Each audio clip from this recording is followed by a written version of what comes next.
Abidjan le 9 juin 2014. L'Église catholique est en deuil. Le premier cardinal ivoirien à avoir participé à une élection de pape a attiré sa révérence. Son éminence Bernard Cardinal Agré a été rappelé à Dieu ce matin à Paris, en France, où il était pour des soins. 79,49%, c'est le taux de réussite cette année à l'examen du certificat d'études primaires CEPE. Il était de 67,03 en 2013, soit une hausse de 13%. Les résultats ont été rendus publics ce lundi. Plus de 200 000 candidats étaient en lice. La direction régionale du commerce de Mans vient de détruire une quantité importante de produits prohibés. L'institution engage ainsi un combat contre les produits périmés et contrefaits qui inondent les marchés dans la région du Tankoui. Et puis, à 72 heures de la grande messe du football mondial, les éléphants de Côte d'Ivoire arrivés au Brésil pour la Coupe du Monde 2014 ont eu leur première séance d'entraînement, une séance ouverte aux médias et au public brésilien. Voilà pour le sommaire. Bonsoir à tous et bienvenue dans la grande édition. Tout d'abord, cette note d'affliction. L'Église catholique est en deuil. Bernard Cardinal Agré a été rappelé à Dieu ce matin à Paris, en France. N'étant pas au mieux de sa forme depuis le début de l'année, l'archevêque émérite d'Abidjan s'était rendu en France pour bénéficier des soins. Thérèse Tapeyoboué. Cardinal Bernard Agré a rejoint son père, le Seigneur Jésus, ce lundi de Pentecôte, dans un hôpital parisien. Depuis quelques mois, l'homme n'était pas au mieux de sa forme. Transféré à Paris, il est parti dans le silence, comme il a vécu. Cardinal Bernard Agré est né à Monga, dans la sous-préfecture de Memni. Il a fait ses études primaires au petit séminaire de Bingerville de 1936 à 1941, puis l'école de théologie de Ouida, au Dahomey, actuel Bénin. Le 20 juillet 1953, il est ordonné prêtre. J'aimais Dieu, et puis je me suis dit, écoute, il faut te donner à lui. C'est la beauté même de Dieu. Je pouvais aider, je pouvais aider ma famille. Mon père, par exemple, m'a dit non. Non, parce que je suis le premier de 12 enfants. Le 8 juin 1968, Bernard Agré est nommé évêque de Mans. C'est lui qui va présider la conférence épiscopale régionale de l'Afrique de l'Ouest de 85 à 91. Le 6 juin 92, il est nommé évêque de Yamoussoukro, ensuite archevêque d'Abidjan en 94. Il démissionne de cette charge le 2 mai 2006, à 80 ans. Auparavant, en 2001, il a été créé cardinal par Jean-Paul II avec le titre de cardinal prêtre. Cardinal Bernard Agré totalise plus de 60 ans de sacerdoce. Aujourd'hui, l'homme est parti dans les cieux. Il laisse un vide au sein de l'Église catholique de Côte d'Ivoire. Et la date des obsèques du cardinal Bernard Agré seront connues ultérieurement, certainement dans nos prochaines éditions. Aujourd'hui, nous sommes lundi, et la tradition sera respectée. Vous aurez évidemment le grand format de la rédaction. Il traite ce soir de la lutte engagée par le gouvernement contre les médicaments illicites et frauduleux. Ce sera dans une quinzaine de minutes. Je vous le disais en titre, le taux de réussite à l'examen du certificat d'études primaires CEPE s'élève cette année à 79,49% contre 67,3% en 2013, soit une hausse de 13%. Les résultats ont été rendus publics aujourd'hui même. Plus de 200 000 candidats ont concouru cette année à l'examen d'entrée en 6e et au CEPE. F. Boué, Franck Odio. Examen du CEP, certificat d'études primaires élémentaires, session 2014. Les résultats sont connus depuis ce matin. Dans l'ensemble, les épreuves se sont bien déroulées. Aucun incident d'importance n'est survenu. Tout a été fait dans le respect des normes en vigueur afin que soit préservée la crédibilité des résultats. La session 2014 de l'examen du CEPE a vu l'admission de 314 862 élèves, soit un taux de réussite de 79,13%, contre 67,03% en 2013 et 55,91% en 2012, soit Le taux s'est amélioré cette année de 12,10 points. Ils étaient 397 891 élèves à composer sur les 422 307 inscrits. Prochaine étape, le mardi 10 juin, avec le début des épreuves écrites du BEPC. Les résultats du CPE sont donc connus, des résultats diversement accueillis par les candidats dans la joie ou la tristesse selon que l'on soit admis ou refusé. Les réactions des élèves et parents d'élèves après la publication des résultats dans ce reportage signé Franck Audio. Groupe scolaire Cocody Château. Il est 11 h. La cour est bien silencieuse. Cet établissement n'est pas un centre d'examen, mais les résultats sont déjà disponibles à la grande joie de cet élève, tout fier de voir son nom au nombre des admis. À un jet de pierre, le groupe scolaire Cocody Est, Dame Laforgue, raccompagne fièrement sa fille. Je suis très contente, je suis très fière d'elle. Je me sens contente parce que j'ai eu mon entrée en 6e. Je vais profiter de mes vacances. Un tour à l'inspection de l'enseignement préscolaire primaire Cocody 2. Tout va bien. Déjà, depuis 10 h du matin, les résultats ont été acheminés vers les centres. Cap donc sur Adjamé, à l'EPP Fraternité, retenu comme centre d'examen pour le BPC, l'on nous oriente vers le groupe scolaire Liberté pour les résultats du CEPE dans la zone. Et là, les résultats prévus pour le mardi dans la matinée sont finalement affichés vers 14 h ce lundi.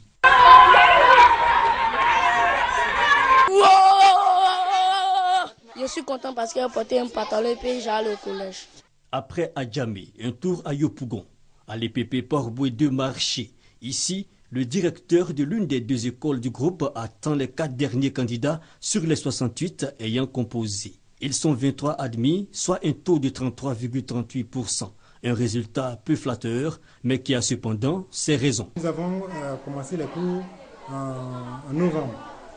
Nous n'avons pas eu le temps nécessaire pour faire les révisions au niveau du CM2. Mais encore, l'environnement même nous est défavorable. Les cours sont constamment perturbés par les traversées des véhicules et des piétons.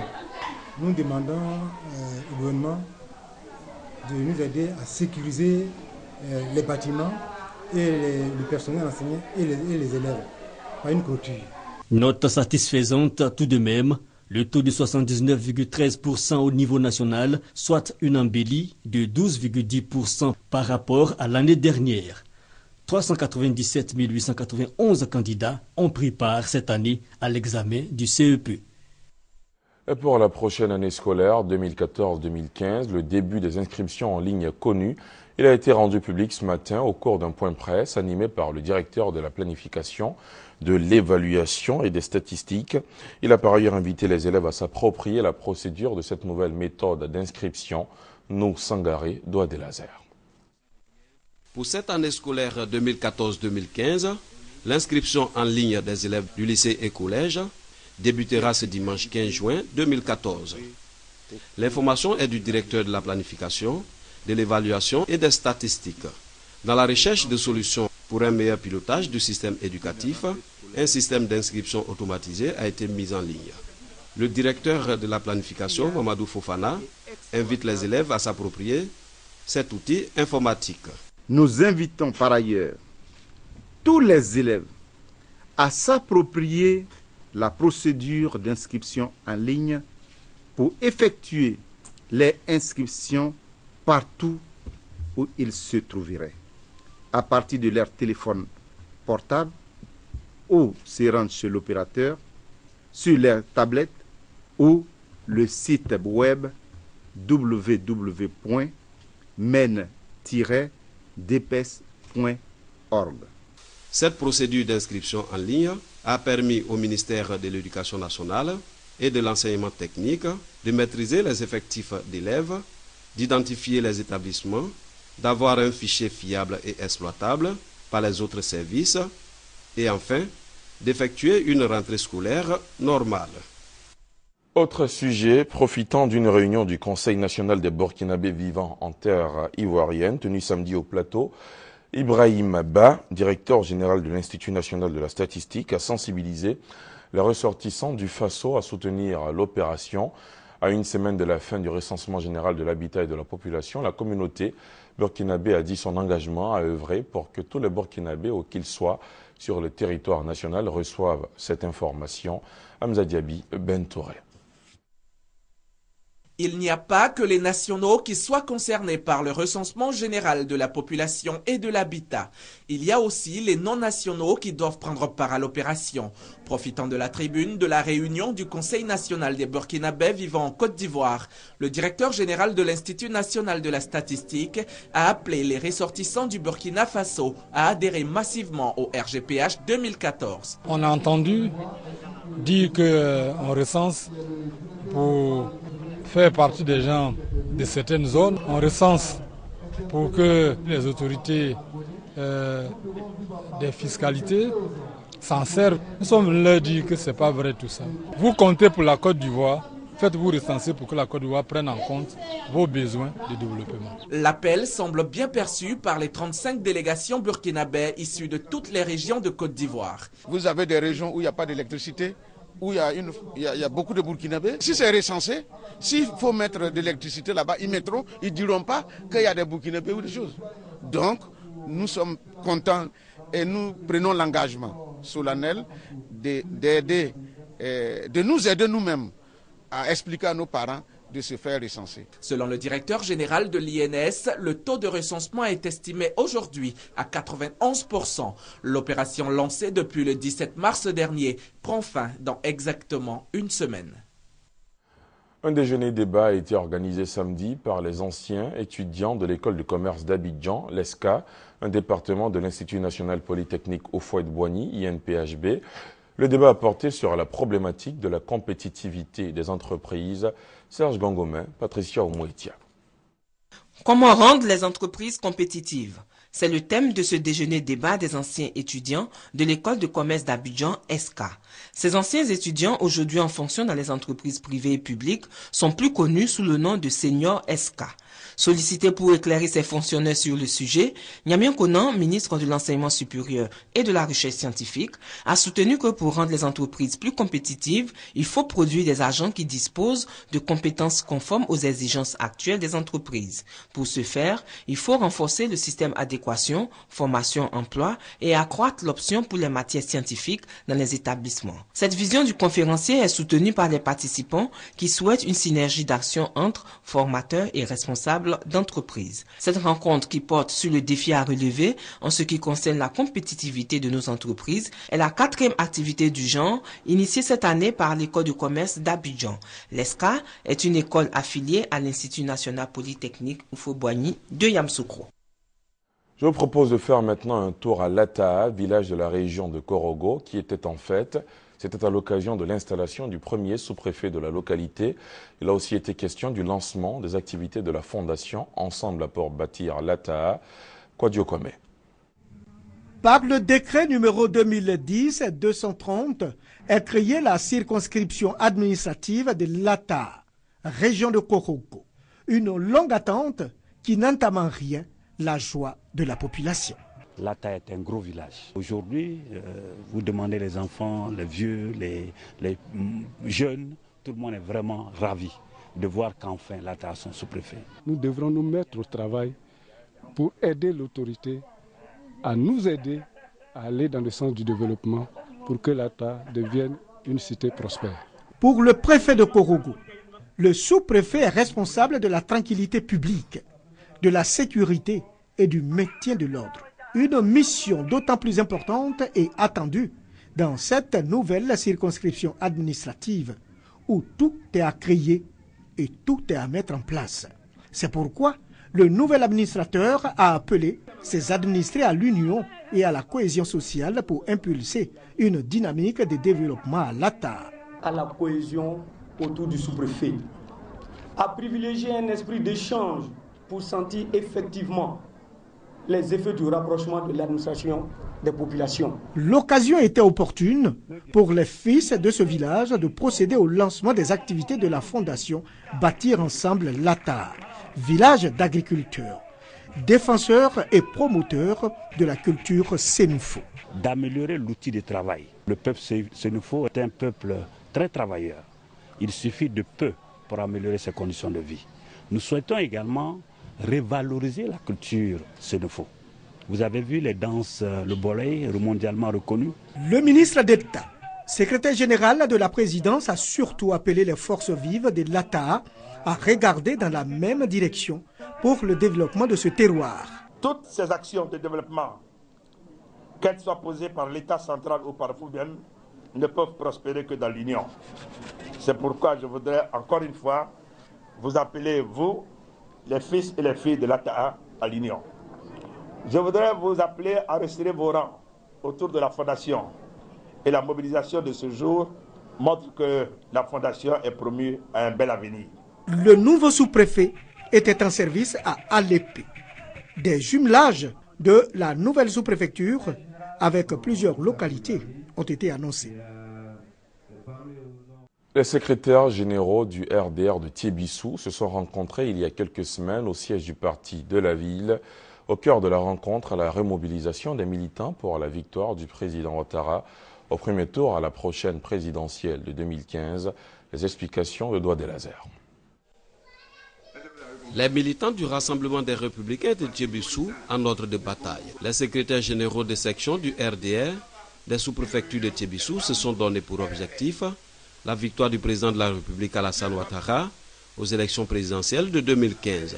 Le secrétaire départemental du RDR à Thiébissou, David Kwame Kwadjo, invite les militants à sillonner villages et hameaux afin de remobiliser les troupes pour la conquête du pouvoir en 2015. Notre challenge, c'est de tout faire pour relever la mobilisation des commissaires politiques, des secrétaires de section, je dirais nouveaux comme anciens, en synergie, faire en sorte que nous puissions avoir un RDR fort à Thiébissou pour que le parti du président Alassane réponde aux enjeux de 2015. À cette rencontre, les secrétaires généraux des sections ont rendu hommage au chef de l'État qui n'a ménagé aucun effort pour permettre le reprofilage de toutes les routes et la création de plusieurs écoles dans le département de Thiébissou. Plus de 4000 nouveaux militants ont adhéré au parti du Rassemblement des Républicains de Côte d'Ivoire, RDR, dans la circonscription de Thiébissou. Et cette journée organisée par la Fondation Atou, il y a quelques jours, elle a pour but d'impliquer les élèves et étudiants dans le processus de réconciliation nationale. Elle a aussi été l'occasion de proposer des soins médicaux dans le cadre des actions de portée sociale de la structure. Herman Yamia. Le président de la Fondation Atou au CBCG de Cocody, Zié Daouda Koulibaly, est venu sensibiliser étudiants, professeurs et membres de l'administration sur l'importance pour les Ivoiriens de se réconcilier. Pour lui, seulement la paix et une vraie réconciliation peuvent permettre à la Côte d'Ivoire de renouer effectivement avec le développement. Le choix de cet établissement n'est pas fortuit. Lauréat de la 3e édition du prix Atou pour la réconciliation nationale, cette école déjà engagée dans le processus de réconciliation a subi un incendie. Un bâtiment entier est parti en fumée avec le matériel didactique. Cette cérémonie a donc aussi pour objectif, selon le président de la Fondation Atou, de témoigner sa solidarité au CBCG de Cocody. Nous avons mobilisé nos partenaires entreprises citoyennes pour répondre à notre manière à leurs besoins. Et nous sommes arrivés ce matin avec des ordinateurs pour la salle des profs. Nous sommes arrivés aussi avec donc des prix pour dire merci aux meilleurs élèves que nous avons profité pour investir comme les ambassadeurs de la réconciliation afin de continuer donc à porter ce message pour l'émergence de la Côte d'Ivoire. Le directeur du CBCG de Cocody se réjouit de cette marque de solidarité et de considération. Il entend intensifier à travers des conférences la sensibilisation afin d'amener tous les étudiants à s'inscrire dans la réconciliation nationale. S'il n'y a pas de paix, l'école, qui est un des maillons essentiels de la société, ne peut pas fonctionner. Évidemment, donc, nous avons pensé qu'il fallait agir dans ce domaine-là pour apporter notre pierre à l'édifice, pour apporter notre pierre à la réconciliation de la Côte d'Ivoire. Le président de la Fondation Atou entend primer chaque année les établissements qui vont contribuer à prôner la réconciliation et la paix en Côte d'Ivoire. Pour mieux faire comprendre les possibilités que l'utilisation d'Internet et des autres technologies de l'information et de la communication peuvent offrir aux sociétés et économies africaines, s'est tenue le 3 juin dernier à Dakar une conférence internationale sur les télécommunications, une plateforme qui avait pour objectif principal l'édification d'une infrastructure numérique africaine au calibre mondial sous l'initiative du Forum des opérateurs pour la garantie de l'émergence économique en Afrique, FOGECA, Sidonie Davila.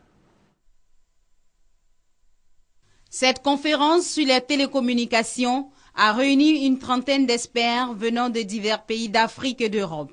Une graine qui germe doit être accompagnée et non déplantée pour laisser un vide à sa place. Ces images que j'utilise sont destinées à dire à tous et à toutes que le FOGECA continue dans la voie qu'il s'est tracée, celle de contribuer au développement social, économique et culturel de notre continent. But principal de cette rencontre, favoriser le changement numérique et promouvoir l'économie africaine dans toutes ses dimensions. Organisé par le Forum des opérateurs pour la garantie de l'émergence économique en Afrique, FOGECA, cette rencontre a eu pour thème infrastructure numérique large bande au service de l'émergence économique de l'Afrique. Les résolutions prises ont été délivrées dans un rapport au cours d'un dîner gala. Antonio Montenegro, l'ambassadeur du Portugal au Sénégal, a reçu un trophée pour son action agissante pour le succès de la diplomatie économique. La direction régionale du commerce de Mans vient de détruire une quantité importante de produits prohibés.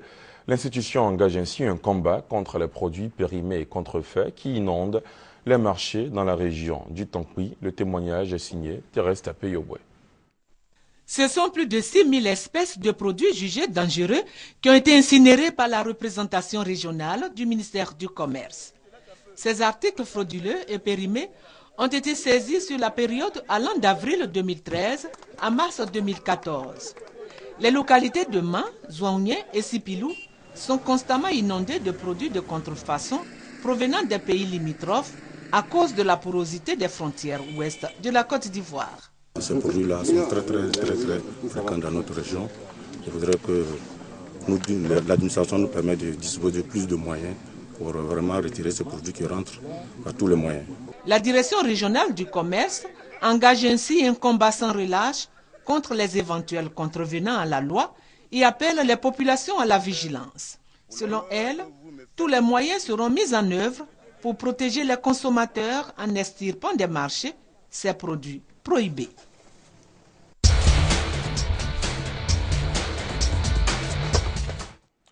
À l'instar de tous les autres pays de la CEDEAO, la Côte d'Ivoire a pris part à l'opération Porc-Épic, une action policière simultanée menée par Interpol dans la lutte contre les médicaments illicites et frauduleux. C'était les 27, 28 et 29 mai dernier.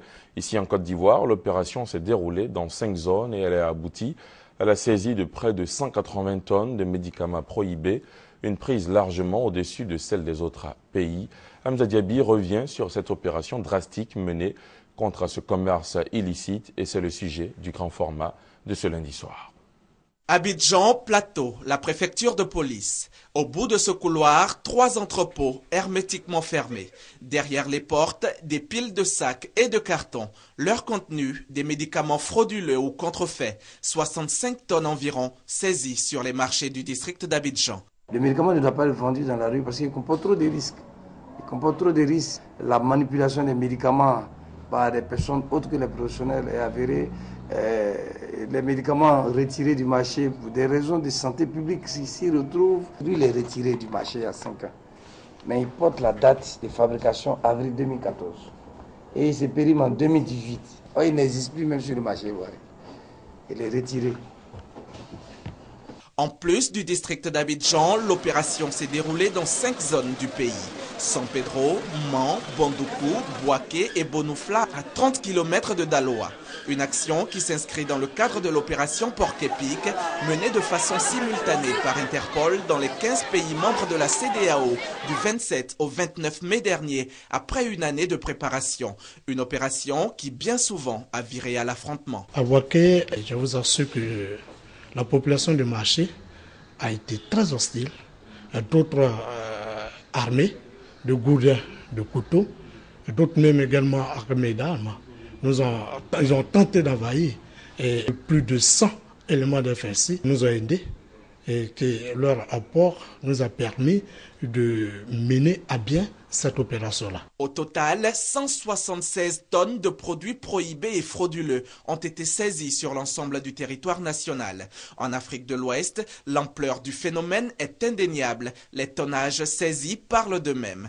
1,5 tonne au Bénin, plus de 9 tonnes au Togo et 23 tonnes au Sénégal. La Côte d'Ivoire, avec ses 176 tonnes de saisie, réalise le plus grand succès. On a retrouvé des antipaludins, des anti-hémorroïdaires, mais le plus grave, ce sont les médicaments de dysfonctionnement érectile. Des médicaments contre le dysfonctionnement érectile dosés à 200 mg au lieu de 50, soit 4 fois plus que la normale. Les faux médicaments saisis sur les marchés ivoiriens, c'est 46 millions de doses, une prise évaluée à environ 10 milliards de francs CFA. Un tour dans la commune d'Adjamé, au marché Roxy précisément, réputé dans le commerce illicite de médicaments. Ici, l'opération porc-épic hante encore les esprits. Le mardi comme le mercredi, nous avons vraiment tout ce de quoi habiller de la Côte d'Ivoire ici au marché Roxy. Nous sommes ruinés aujourd'hui. Mes femmes de retour n'ont plus rien. J'ai perdu une somme de près de 5 millions, près de 6 millions. Et pourtant, les vieilles habitudes ont la peau dure. Roxy a certes changé de visage. Ce n'est peut-être plus ce marché de médicaments contrefaits à ciel ouvert. Mais les vendeuses proposent les quelques produits qui ont échappé aux forces de l'ordre, dissimulés sous des couvertures. Je scolarise les enfants. Je paye leur maison. Je les nourris. Si je ne vends pas les médicaments pour m'occuper d'eux, qu'est-ce qu'ils vont devenir? Des délinquants? En Côte d'Ivoire, le commerce de médicaments est exclusivement réservé aux pharmacies. En dehors des officines officielles, l'activité est illicite et considérée comme un délit par les autorités. Le commerce du médicament est une profession, n'est-ce pas? Et seuls les pharmaciens sont habilités à vendre des médicaments, parce que il ne faut pas voir seulement le volet de la vente, il faut voir en amont ce qu'on fait avant de délivrer un médicament. Il y a le conseil, il y a l'expertise du principe actif qui a permis la fabrication du médicament, il y a l'excipient qui rentre dans la fabrication du médicament, et c'est seul le pharmacien, le spécialiste du médicament, qui connaît les dosages et qui sait quelle est la posologie que l'on doit proposer aux patients. Au niveau national, le temps de la lutte contre ce commerce frauduleux avait été donné l'an dernier. Un comité de lutte a été mis en place contre les médicaments illicites et contrefaits pour mettre fin à ce commerce de la mort. Ce sont 100 000 personnes qui meurent chaque année en Afrique